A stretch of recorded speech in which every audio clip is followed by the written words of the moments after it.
السلام علیکم ورحمۃ اللہ وبرکاتہ۔ بسم اللہ الرحمن الرحیم، والصلاة والسلام علی رسولہ الکریم وعلی آلہ وصحبہ اجمعین۔ انسان دنیا میں جاہل پیدا ہوتا ہے اور باقی جتنی مخلوق ہے وہ تعلیم یافتہ پیدا ہوتی ہے۔ ہمارے بارے میں اللہ تعالیٰ فرماتے ہیں واللہ اخرجکم من بطون امہاتکم لا تعلمون شیئا۔ بھائی آواز ٹھیک کرو اس کی۔ اللہ نے تمہیں ماں کے پیٹ سے نکالا، تم کچھ بھی نہیں جانتے تھے۔ اب یہ علامہ ہے، یہ ڈاکٹر ہے، یہ سائنسدان ہے، یہ تاجر ہے، یہ سائنٹسٹ ہے، یہ فزیشین ہے، یہ سرجن ہے، یہ کتنے کچھ چیزیں ہوتی ہیں۔ ماں کے پیٹ سے جاہل پیدا ہوتے ہیں، باہر آ کے سیکھتے ہیں۔ باقی مخلوق کے بارے میں اللہ فرماتا ہے ربنا الذی اعطی کل شیء خلقہ ثم ھدی۔ اللہ نے ہر چیز کو پیدا کیا اور اسے ہدایت دی، علم دیا۔ چونٹی کو لائن بنانا کوئی نہیں سکھاتا، خود اپنے اندر سے وہ یہ علم لے کے آتی ہے۔ دانے کو 4 ٹکڑوں میں کاٹ کے رکھنا غلہ سٹور کرنے کے لیے کہ یہ کہیں نرم ہو کے اگ نہ جائے، یہ علم اس کو اللہ آسمانوں سے دیتا ہے۔ 1 سینٹی میٹر سے زیادہ دیکھ نہیں سکتی، لائن کیسے بناتی، نکل کے واپس کیسے پہنچ جاتی، اور اس اندھیرے میں پورا خاندان کیسے ایک ملکہ کے تحت پورا خاندان 10 لاکھ چیونٹیوں کا خاندان ہوتا ہے، کس طرح ایک ایک کردار اپنے عمل میں، اپنی ڈیوٹی میں پوری طرح عمل کر رہا ہوتا ہے۔ یہ ہے اعطی کل شیء خلقہ ثم ھدی۔ انہیں اپنے پرہیز کا بھی پتہ ہے، غذا کا بھی پتہ ہے۔ شیر کو گھاس کھلاؤ مر جائے گا، نہیں کھائے گا۔ بکری کو گوشت کھلاؤ مر جائے گی، نہیں کھائے گی۔ یہ اپنے اندر ان کا علم پہلے سے ہے۔ چوہا آج اپنے بل سے نکلا، بلی کو دیکھتے ہی بھاگ کے واپس۔ کیسے پتہ ہے کہ یہ بلی میری دشمن ہے؟ اور انڈے سے بچہ نکلتا ہے اور نکلتے ہی چلنا شروع کر دیتا ہے اور دانہ چگنا شروع کر دیتا ہے۔ ہمارا بچہ ماں کے پیٹ سے نکلتا ہے، اسے 1 سال تک چلانا ہی سکھانا پڑتا ہے، پھر کھلانا سکھانا پڑتا ہے، پھر کیا کھانا ہے کیا نہیں کھانا یہ بتانا پڑتا ہے۔ تو یہ فرق ہے انسان اور غیر انسان کا۔ تو یہ علم باہر سے لیتا ہے۔ اب چونکہ ہمارا پیپر تھا خلق الموت والحیات لیبلوکم ایکم احسن عملا، کہ اللہ نے ہمیں دنیا میں بھیجا انا خلقنا الانسان من نطفۃ امشاج نبتلیہ فجعلناہ سمیعا بصیرا۔ ہم نے انسان کو 2 پانیوں سے پیدا کیا کہ اس کو ہم آزمائیں، آزمائش کے لیے پھر ہم نے اس کو سننے والا بھی بنایا اور دیکھنے والا بھی بنایا۔ وجعل لکم السمع والابصار والافئدہ، اور اللہ تعالیٰ نے ہمیں آنکھیں بھی دیں اور کان بھی دیے اور دماغ بھی دیا اور دل بھی دیا۔ اور چونکہ پیپر تھا، جانور کا پیپر کوئی نہیں، لہٰذا نہ وہ غلط کرتا ہے، نہ وہ غلط سوچتا ہے، نہ وہ اپنی ترتیب زندگی میں اپنے راستے سے ہٹتا ہے۔ ہٹانا بھی چاہو تو نہیں ہٹتا۔ ہمارے لیے ہے انا ہدیناہ السبیل اما شاکرا و اما کفورا۔ ہم نے تمہیں راستہ دکھا دیا ہے، اب تم شکر گزار بنو یا کافر بنو، یہ اب تمہاری اپنی ثواب دید پر ہے کہ تم کون سا راستہ اختیار کرنا چاہتے ہو۔ تو امتحان کی وجہ سے ایک شیطانی طاقت ہے، اس کی دعوت ہے، ایک رحمان کی طاقت ہے اور اس کی دعوت ہے۔ اللہ کی دعوت انبیاء سے چلتی ہے اور آسمانی کتابوں سے چلتی ہے۔ شیطان کی دعوت زخرف القول سے چلتی ہے، غرورا، جھوٹی باتیں، غلط چیزیں، لیکن پیش کرنے کا طریقہ خوبصورت، جھوٹ کو، زنا کو، شراب کو، چوری کو، ڈاکے کو، غیبت کو، رشوت کو، حرام کو اتنا خوبصورت کر کے پیش کرتا ہے کہ لوگ جانتے ہوئے بھی خریدار بن جاتے۔ اور ہمیں حق پیش کرنا نہیں آتا، ہم اتنی بدصورتی سے حق کو پیش کرتے ہیں کہ حق والے ہی گھبرا کے بھاگنا شروع کر دیتے۔ اور شیطان میں یہ وصف ہے کہ وہ اپنی ہر غلط چیز کو انتہائی خوبصورت کر کے پیش کرتا ہے۔ تو اللہ تعالیٰ نے انبیاء کے ساتھ کتابیں، آخری نبی اللہ کے محبوب صلی اللہ تعالیٰ علیہ وسلم، اور آخری کتاب کلام اللہ قرآن مجید، یہ تحریف سے پاک ہے۔ قرآن کس کا کلام ہے پہلے یہ پتہ ہونا چاہیے۔ قرآن کا تعارف قرآن کی زبانی جتنا سورہ شعراء میں ہے کہیں بھی نہیں۔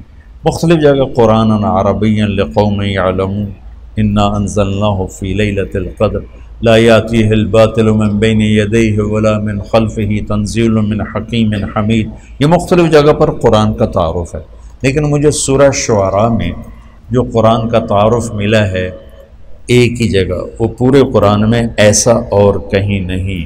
یہ میرا دعویٰ نہیں، یہ میری اپنی جستجو کے مطابق میری بات ہے، ہو سکتا ہے اس سے بھی بہتر کہیں قرآن میں آیا ہو۔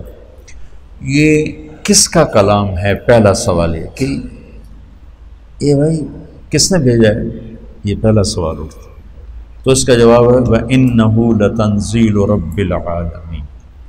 انہو کہ تمہارے شک دور کرنا چاہتا ہوں کہ یہ بغیر شک و شبہ کے آسمان والے کا اتارا ہوا کلام، اور رب العالمین کے ساتھ کلام والے کی ہیبت کو ذکر کیا گیا ہے کہ کلام والے کی ہیبت نہ ہو تو کلام کی ہیبت کیسے ہوگی؟ جب وہ کہنے والے کو نہیں جانتا تو اس کے کہے کو کیسے جانے گا؟ جب وہ حاکم کو نہیں جانتا تو حکم کو کیسے جانے گا؟ حاکم کی عظمت حکم کی عظمت پیدا کرتی۔ میرا بھائی تھا نشتر کالج میں کارڈیالوجی کے وارڈ میں سیکھ رہا تھا، دو تین ڈاکٹر نوجوان بڑے خوبصورت لمبے چوڑے سب کے اونچے اونچے قد آپس میں باتیں کر رہے تھے۔ ایک چھوٹے سے قد کا آدمی آیا، بے روبا سا، میرے نزدیک وہ انتہائی بے روبا آدمی تھا، اور تینوں ایسے ہو گئے۔ تو مجھے خیال آیا یہ ضرور ان کا ہیڈ آف دی ڈپارٹمنٹ، ورنہ ان کا ویک کے بندہ ویسے ہی آ کے تھپڑ مارا انہوں نے دل نہیں کرنا۔ تو جب وہ چلا گیا تو میں نے طاہر سے پوچھا یہ تمہارا ہیڈ آف دا ڈپارٹمنٹ؟ کہنے لگے ہاں۔ یہ ہے کہ میں نہیں جانتا تو میں کہہ رہا ہوں پتہ نہیں چپڑاسی کتوں اندر آ گئی، اور وہ جانتے ہیں تو وہ ہل گئے۔ جتنا ہم لوگوں کی عظمتوں کو جانتے ہیں اتنا اللہ کو جانتے تو قرآن ہمارے دل کے اندر اتر جاتا۔ حاکم کی عظمت کے بغیر حکم کی عظمت نہیں، تو وَإِنَّهُ لَتَنزِيلُ رَبِّ الْعَالَمِينَ الحمد للہ رب العالمین وَقُضِيَ بَيْنُهُمْ بِالْحَقِّ وَقِيلَ الْحَمْدُ لِلَّهِ رَبِّ الْعَالَمِينَ۔ کہ یہ رب العالمین کا کلام ہے، کل کائنات کا شہنشاہ، جس کا علم کامل ہے۔ یعلم ما یلج فی الارض وما یخرج منها وما ینزل من السماء وما یعرج فیہا، کائنات کا ذرہ ذرہ جس کے سامنے کھلا ہوا ہے، یہ اس رب کا کلام ہے۔ اس کی طاقت کیسی ہے؟ ان القوۃ للہ جمیعا، پوری طاقتوں کا مالک۔ اس کا ملک کیسا ہے؟ قل ان الامر کلہ للہ، اس کی طاقت، اس کا ملک، اس کی قدرت کیسی ہے، اس کی بادشاہی کیسی ہے؟ قل اللہم مالک الملک۔ اس کی تدبیر کیسی ہے؟ یدبر الامر من السماء الی الارض، اس کا انتظام کیسا ہے؟ لا تاخذہ لا یعودہ حفظہما، نظام چلاتا کیسے ہے؟ لا تاخذہ سنۃ ولا نوم، ہر ایک پر اس کی نظر کیسی ہے؟ لا یعزب عن ربک من مثقال ذرہ، اندھیرے میں اجالے میں کوئی فرق تو نہیں پڑتا؟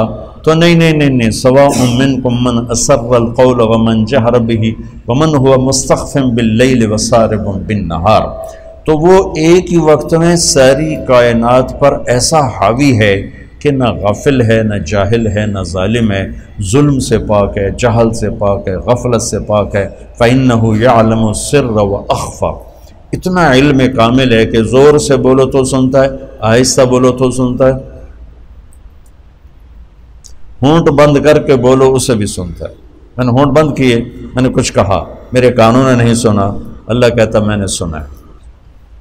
تو پہلی بات یہ ہے کہ دل کو اللہ کی عظمت سے بھرنا ہوگا، تب قرآن کی عظمت آئے گی۔ اور ہم تمہیں جیسے پڑھاتے ہیں وہ ہوتا ہے قانونی طریقہ، اصطلاحی طریقہ، تو وہ اللہ کی عظمت تو نہیں آتی، اللہ کی پہچان ہو جاتی ہے، عظمت نہیں آتی، جو قرآن میں ہلاتا نہیں۔ میں نے جو عربی شروع کی تھی اس لیے کہ تم قرآن کے ساتھ جڑ جاؤ۔ اللہ کرے میرا یہ خواب میرے مرنے سے پہلے پورا ہو کہ میں ایک ایسی جماعت تیار کروں جن کے دل دماغ پر قرآن کی بادشاہی، جو تمام اکابر اسلام کی عزت احترام ہمارے اوپر فرض ہے، لیکن ہم قرآن سے جڑے ہوں اور اللہ کے محبوب سے جڑے ہوئے ہوں، کہ تمہارے اوپر سیرت کی چھاپ ہو، تم دیکھو تو سیرت کی نگاہ سے اور قرآن کی نگاہ سے، تم بولو تو قرآن اور سنت کے انداز سے، تم سوچو تو قرآن اور سیرت کے انداز سے۔ اس سے ابھی ہم بہت دور ہیں، ہم ذرا اکابر میں ہی پھنسے ہوئے ہیں، اس سے ابھی بہت دور ہیں۔ حاشا وکلا کوئی میری مراد اکابر اسلام سے کوئی برگشتہ کرنا نہیں ہے، ان کے ذریعے ہمیں ہدایت ملی ہے، لیکن بھائیو ابو حنیفہ جیسی ہستی کہتی ہیں کہ ہم رجال و نحن رجال، تو جب آئے گی ابراہیم نخی پر اور حماد پر تو پھر ہم رجال و نحن رجال۔ اللہ کے نبی کی بات 100% لیں گے، صحابہ کی بات دیکھیں گے، جو اس میں راجح ہوگی وہ لیں گے، لیکن جب آئے گی بات طاؤس پر اور مکحول پر اور ابراہیم نخعی پر اور حماد پر تو پھر ہم رجال و نحن رجال۔ کیا خوبصورت بات، یہ نہیں کہ انہوں تکبر ان کا وہ بھی جستجو کریں گے، ہم بھی جستجو کریں گے۔ تو اللہ کی عظمت اللہ کے تذکروں سے زندہ ہوتی، پھر قرآن کی عظمت پیدا ہوگی۔ وَإِنَّهُ لَتَنزِيلُ رَبِّ الْعَالَمِينَ۔ یہ لایا کون ہے؟ اللہ تو آسمانوں پر ہے، نبی ہماری زمینوں پر ہیں، تو یہ کون لایا ہے؟ تو اس کا جواب ہے نزل بہ الروح الامین۔ کس کا کلام ہے؟ انہ لتنزیل رب العالمین۔ کون لایا ہے؟ نزل بہ الروح الامین، جبریل فرشتہ۔ کس کے پاس آیا ہے یہ کلام؟ کس کے پاس آیا ہے؟ علی قلبک، یہ ہمارے نبی پاک صلی اللہ علیہ وسلم کے دل پر اترا ہے۔ علی قلبک، آپ کے دل پر اترا ہے، پھر لفظ بن کر آپ کی زبان سے نکلا ہے۔ اللہ کا کلام الفاظ میں بند نہیں، اس کی کوئی تشبیہ نہیں۔ صرف بخاری شریف کی روایت سے آپ لوگ جب پڑھو گے بخاری تو مثل سلسلۃ الجرس، یا رسول اللہ آپ پہ وحی آتی ہے؟ آتی۔ کیسی ہوتی ہے؟ کہ بس جیسے گھنٹی کی آواز ہو، ایسے ہوتی گھنٹی کی آواز۔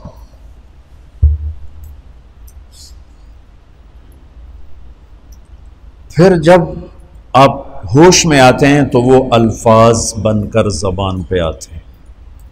یہ اللہ کی زبان سے تورات نہیں نکلی، اللہ کی زبان سے زبور نہیں نکلی، اللہ کی زبان سے انجیل نہیں نکلی، آسمان پہ لکھوائی گئی کتابیں اور اتار دی گئیں۔ کلام وہ ہوتا ہے جو زبان سے ادا ہو۔ قرآن میرے رب کی زبان سے نکلا ہوا کلام ہے، اور کائنات کے بنانے سے 2000 سال پہلے اللہ نے پورے قرآن کی تلاوت فرمائی، پورے قرآن کی تلاوت فرمائی۔ سبحان اللہ، پتہ نہیں کیا وہ انشاءاللہ جنت میں سنیں گے، اللہ ایمان کے ساتھ لے جائے تو جنت کی سب سے بڑی نعمت وہ اللہ کا دیدار ہے اور اللہ کے زبان سے اس کے کلام کا سننا ہے۔ جب جنت کی حوریں بھی گانا سنائیں گی، ساز بجے گا، جنت کے درخت ساز بنے۔ پھر داؤد علیہ السلام سنائیں گے تو جنت کے ساز درخت ساز بن کے بجیں گے۔ ہمارے نبی سنائیں گے تو جنت کے درخت ساز بن کے بجیں گے۔ جب اللہ پردہ ہٹائے گا، اپنا دیدار کرائے گا، اپنا کلام سنائے گا، پھر درخت بھی سنیں گے، نہریں بھی سنیں گی، دریا بھی سنیں گے، پتہ بھی سنے گا، تنکا بھی سنے گا، جانور بھی سنے گا، پرندہ بھی سنے گا، اور آپ بھی سنیں گے۔ ایمان والے بھی سنیں گے، ایمان والیاں بھی سنیں گے، تو اس میں ایسے گم ہوں گے کہ انہیں جنت کی یاد ہی بھول جائے گی۔ تو تورات زبان سے نہیں نکلی، انجیل زبان سے نہیں، زبور زبان سے نہیں، لکھوائی گئی، اس سے تو تبدیل ہو گئی۔ اور وہ مٹ گئیں۔ اگر وہ اللہ کی زبان سے نکلی ہوتی تو کبھی اللہ کے کلام کو بدلا نہیں جا سکتا۔ اللہ کی ہر صفت ناقابل تبدیل ہے، اللہ کی ہر صفت ناقابل تبدیل ہے، اللہ کی ہر صفت تغیر تبدل سے پاک ہے۔ قرآن چونکہ اللہ کی زبان سے نکلا ہوا کلام ہے، اسے بدلنے کی لاکھوں کروڑوں کوششیں کی گئیں، کوئی کامیاب نہیں، کوئی ایک کوشش کامیاب نہیں کہ یہ میرے رب کا کلام ہے، علی قلب، میرے نبی کے دل پر اترا ہے۔ آخری سوال، کیوں آیا ہے؟ کیوں آیا ہے؟ لِتَكُونَ مِنَ الْمُنذِرِينَ، سبحان اللہ۔ انذار کیا ہے؟ آگے ایک زندگی آ رہی، اس زندگی کے بارے میں خبردار کرنا کہ دیکھو بھائی وہاں بہت بڑا نفع ہے، ہمیشہ کی زندگی جنت، وہاں بہت بڑا نقصان ہے، ہمیشہ کی زندگی آگ۔ تو قرآن کا مقصد ہے زندگی کا طریقہ، وہ طریقہ بتانا، خبردار کرنا۔ کس چیز سے خبردار کرنا؟ زندگی کے اس طریقے سے خبردار کرنا جس پر چل کے ہم سب دنیا میں بھی سکون سے رہیں اور جنت میں بھی کامیابی کے ساتھ پہنچ جائیں، جس طریقے پر چل کر دنیا کی مشقتیں اور دنیا کی مصیبتوں سے بچیں اور جہنم کی آگ سے بچ کر جنت میں جانے والے بن جائیں۔ قرآن اس لیے آیا ہے، ان ھذا القرآن یہدی للتی ہی اقوم۔ بہت سے رہبر بیٹھے ہوئے ہیں یہاں، تو قرآن، اللہ کہتا ہے کہ قرآن وہ رہبر ہے جو سیدھا راستہ دکھاتا ہے۔ قرآن کا چیلنج آج تک باقی، کتنی سائنس ٹیکنالوجی بڑھ چکی ہے، اب تو کمپیوٹر کے ذریعے سے اعلیٰ عبارت تیار کر لو، کمپیوٹر کے ذریعے سے آسمان کے تارے توڑ کے لے آؤ، اور قرآن کا چیلنج آج بھی باقی ہے، فاتو بصورت من مثلہ، کہ یہ میرے رب کا کلام ہے، ایک صورت ایسی لے آؤ، انا اعطینا جیسی ایک 3 آیات کی صورت لے آؤ۔ آج اتنے بڑے سورسز سائنس ٹیکنالوجی کے باوجود اس چیلنج کو کوئی نہیں توڑ سکتا۔ ہر چیلنج ٹوٹا ہے، ہر ریکارڈ ٹوٹا ہے، ہر ریکارڈ۔ وہ یوسف کو شوق ہے نا کرکٹ کا، بیٹے میرے کو، تو وہ سعید انور سے اس کو بڑی محبت تھی، تو اس کا ریکارڈ تھا 194 ون ڈے میں، تو وہ آیا میرے پاس گھبرایا، وہ اس کا ریکارڈ برابر کر دیا فلاں نے۔ میں کہا پتر میں تو نہیں پتا ریکارڈ ہوندہ ہی کی وہ گھبرایا، اس کا ریکارڈ برابر کر دیا۔ 4 دن بعد پتہ لگا کسی نے توڑ دیا۔ میں نے کہا بیٹا ریکارڈ ٹوٹنے کے لیے ہوتے ہیں، چیلنج ٹوٹنے کے لیے ہوتے ہیں۔ ایک چیلنج باقی ہے جو آج تک اسے کوئی چیلنج کر نہیں سکا، اور آج تک یہ تو بہت لکھا ہوا ہے کہ قرآن غلط ہے، یہ نبی کا کلام نہیں، یہ اللہ کا کلام نہیں ہے، غیر مسلموں نے لکھا ہے، یہ محمد کا اپنا کلام ہے۔ میں نے بہت پہلے 98 میں ایک کتاب پڑھی، اِلیٰ مَنْ هُوَ دُونَهُ، ان کے نام جو ہم سے نیچے ہیں، ان کے نام جو ہم سے نیچے ہیں۔ ایک نصرانی عربی نے وہ کتاب لکھی تھی، اس میں قرآن پہ قرآن یہ ہے، قرآن یہ ہے، قرآن یہ ہے، لیکن اس جیسا لا کے دکھا دو یہ آج تک کوئی نہیں کر سکا۔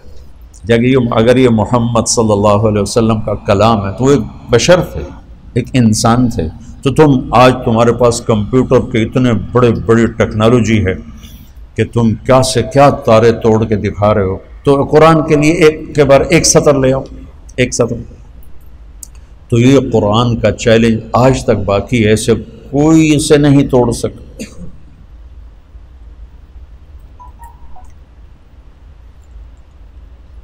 قرآن کی عظمت، اللہ کی عظمت کے بعد قرآن کیا کہتا ہے تو وہ سمجھ میں شکر ہے درس قرآن کا رواج پڑا ہوا ہے، اور اللہ کے بندے بندیاں سنا رہے ہیں، اور اللہ کے بندے بندیاں سن رہے ہیں، بہت اچھی بات۔ کسی بھی نیکی کو چھوٹا نہیں سمجھنا چاہیے، اور کسی کی بھی مخلصانہ محنت کو حقیر نہیں سمجھنا چاہیے، اور کسی پر ایسے حقارت والی تنقید نہیں کرنی چاہیے، پتہ نہیں کس کو کہاں سے کیا ہدایت مل جائے، تو میرے اللہ کا نظام ہے، میرے اللہ کی بات۔ تو ایک سلسلہ چل رہا ہے، لوگ آ رہے ہیں، فائدہ بھی اٹھا رہے ہیں۔ پورا فائدہ کب ہوگا؟ جب اللہ کی ہیبت طاری ہوگی اور کلام کی ہیبت طاری ہوگی، پھر ایک دم دل دماغ جھکتے چلے جائیں گے۔ الف لام میم ذالک الکتاب لا ریب فیہ، یہ لا ریب فیہ بھی چیلنج ہے، آج تک اسے کوئی نہیں توڑ سکا کہ اس کتاب میں جو کچھ ہے اس کو چیلنج نہیں کیا جا سکتا۔ میرے بیان کو، میری کتاب کو، میری تصنیف کو میں خود ہی چیلنج کر دیتا ہوں، نہیں جو میں نے پہلے لکھا تھا وہ غلط ہے، اب صحیح یہ ہے، جو میں نے پہلے کہا تھا وہ غلط ہے، اب صحیح ہے، میں خود اپنی بات کو توڑ دیتا ہوں۔ تو اوروں کو تو زیادہ طاقت ہے میری بات کو، میری کتاب کو توڑنے کی، لیکن قرآن کا چیلنج ہے لا ریب فیہ، آؤ اسے توڑ کے دکھاؤ، اس میں سے کوئی کچی بات نکال کے دکھاؤ۔ اور ریب کا ترجمہ کیا ہے؟ یہ نہیں، ہمارے پاس لفظ کوئی نہیں، اس لیے ہم شک اس کا ترجمہ کرتے ہیں۔ شک تو خود عربی کا لفظ، بل ہم فی شک منہا بل ہم منہا عمون،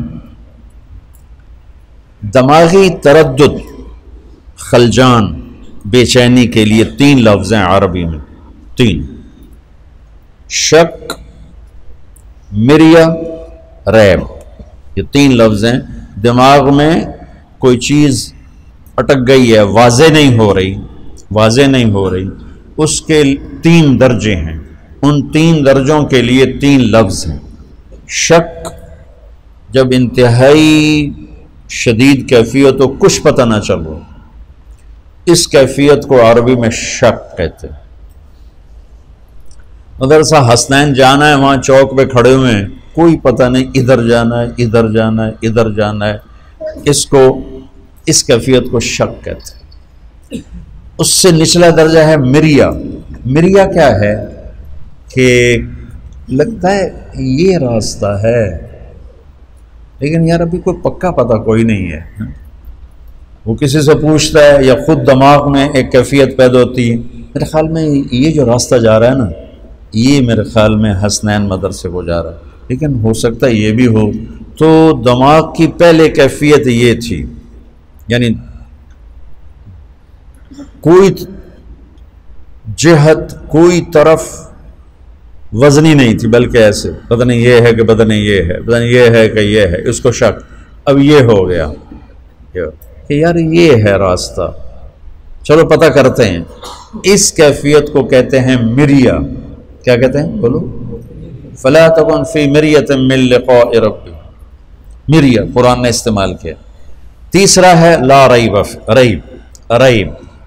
ریب کیا ہے کہ وہاں جہاں سے ہم ادھر مڑتے ہیں، وہاں آ کر وہ گاڑی کو بریک لگاتا ہے، یار حسنین کدھر ہے؟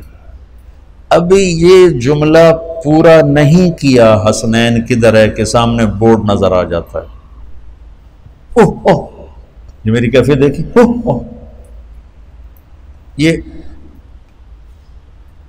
یہ ریب ہے وہ، اور وہ ریب گیا۔ ایک لمحے کے لیے جو شک پیدا ہوتا ہے، ایک لمحے کے لیے جو تردد پیدا ہوتا ہے، ایک لمحے کے لیے جو اوپر نیچے ذہن جاتا ہے اور فوراً ہی ٹھیک ہو جاتا ہے، فوراً کدھر ہے، ہاں وہ بورڈ نظر آ گیا، بورڈ نظر آ گیا۔ اس ادنا سے وقت میں خفیف سی شک کی کیفیت کو عربی میں ریب کہتے ہیں۔ کیا کہتے ہیں؟ بولو۔ تو اب شک اس کا ترجمہ کیسے ہو سکتا ہے؟ لیکن اتنی لمبی تفصیل اردو میں کریں تو بہت تک ایک ہی لفظ پورا صفحہ لے جائے گا۔ تو یہ میں تمہیں قرآن کا حسن بتا رہا ہوں کہ میرا رب کہہ رہا ہے بے وقوفو، اس کتاب میں تو ریب بھی نہیں ہے، تو شک کہاں سے ڈھونڈتے ہو؟ ایک لمحے کا ہوتا ایک یہ یا وہ، یہ